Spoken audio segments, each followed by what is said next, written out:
বন্ধুরা, আজ আমি রান্না করব বাংলাদেশের পদ্মার ইলিশ। এই বাংলাদেশের পদ্মা ইলিশ রান্না করতে আমার কি কি উপকরণ লাগে সেটি আপনাদের আমি রান্নার সময় দেখাবো। প্রথমেই বন্ধুরা আমি আপনাদের বাংলাদেশের পদ্মার ইলিশ মাছটা আমি একবার দেখিয়ে দিচ্ছি। তাহলে চলুন আমরা বাংলাদেশের পদ্মা ইলিশটা একবার দেখে নিই।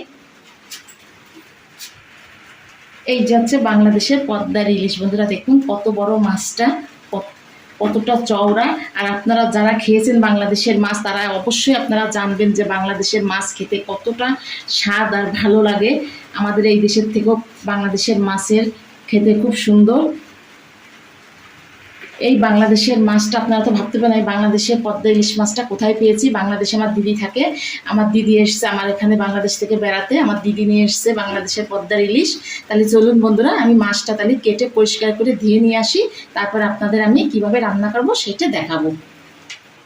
বন্ধুরা আমি ইলিশ মাছটা কেটে পরিষ্কার করে ধুয়ে নিয়ে চলে এসেছি। দেখুন কত সুন্দর করে আমি মাছটা আমি কেটে নিয়েছি। আপনাদের একবার আমি মাছটা হাতে তুলে দেখাচ্ছি। দেখুন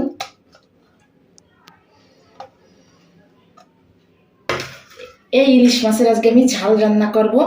তাহলে কিভাবে আমি রান্না করব সেটা আপনাদের আমি বলে দিই, বা কী কী আছে এখানে ইলিশ মাছের ঝাল রান্না করার জন্য। প্রথমে আমি ইলিশ মাছটা 5 পিস মাছ আমি এখানে নিয়ে নিয়েছি।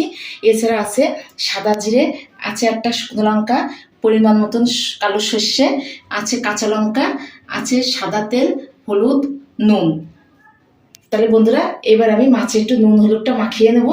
আমি অল্প করে নুন দেবো, এবার আমি হলুদের গুঁড়োটা দেবো অল্প করে দিয়ে এবার আমি মাছটা সুন্দর করে হাত দিয়ে মাখিয়ে নেব।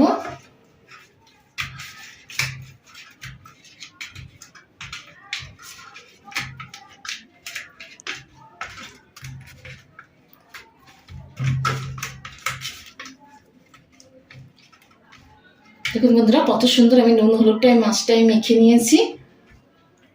কড়াইটা আমার বসানো আছে, এবার আমি গ্যাসটা ধরিয়ে দেবো। কড়াইটা আমার গরম হবে। এবার আমি যে মাছে যে সর্ষে কাঁচা লঙ্কাটা আমি নিয়েছি এইটা আমি এবার শিলনোড়ায় বেটে নেব। কড়াইটা আমার গরম হয়ে গেছে, এবার আমি কড়াইতে তেল দিয়ে দেবো। আমি বেশি তেল দেবো না, কারণ ইলিশ মাছ অল্প তেলের মধ্যেই ভালো হয়। তেলটা আমি একবার নাড়া দিয়ে নেব। এইবার আমি এই তেলে আমি এই শুকনো লঙ্কাটা চিড়ে দেবো। লঙ্কাটা একটু লাল হবে, একটু ভাজা ভালো হবে। এবার আমি সাদা জিরেটা দিয়ে দেবো।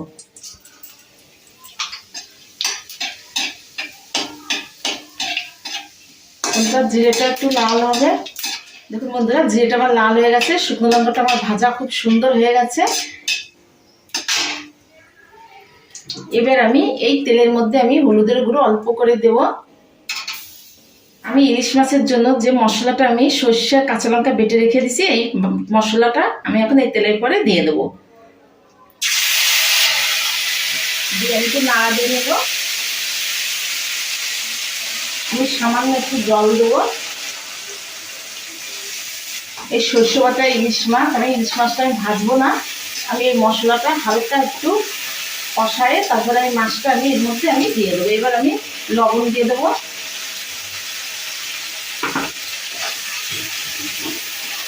মশলাটা আর একটু ভাজা হবে। দেখুন বন্ধুরা মশলাটা আমার কষানো হয়ে গেছে। এইবার আমি এর মধ্যে ইলিশ মাছটা আমি এক এক করে দিয়ে দেবো।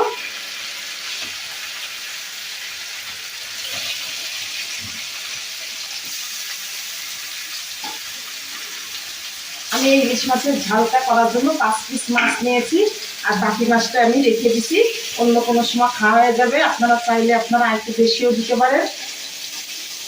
এইবার আমি এই মাছের এই জলটা আমি এবার অল্প করে দিয়ে দেবো।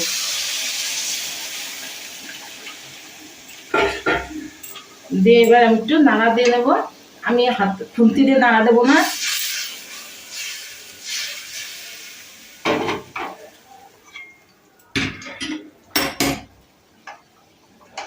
দেখুন বন্ধুরা কত সুন্দর হয়েছে মাছটা আমার। এই মাছটা আমি ঢাকা দেবো না, এরকম খোলাই রেখে দেবো 10 মিনিট, তারপরে এসে আমি মাছটা একবার দেখে নেব। বন্ধুরা আমার 10 মিনিট হয়ে গেছে, আমি একবার ইলিশ মাছের ঝালটা দেখে নেব।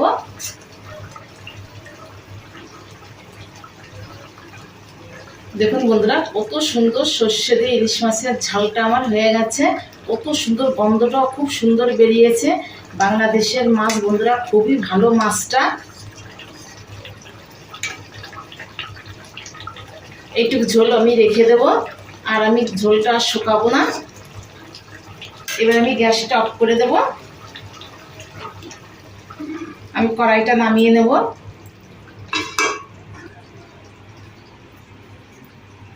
এবার আমি থালায় নামিয়ে নেব আস্তে আস্তে করে। দেখুন বন্ধুরা, একটা মাছ আমার ভেঙে যায়নি। আপনারাও ঠিক এইভাবে ইলিশ মাছের সর্ষে দিয়ে করে খেয়ে দেখবেন, খুব ভালো লাগবে।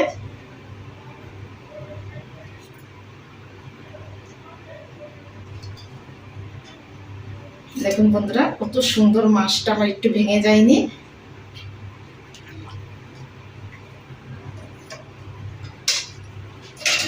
দেখুন বন্ধুরা, বাংলাদেশের পদ্মা ইলিশ সর্ষে দিয়ে ঝাল আমার হয়ে গেছে। আপনারা ঠিক এইভাবে, যদি বাংলাদেশের মাছ পাতার তো কোনো কথাই নেই।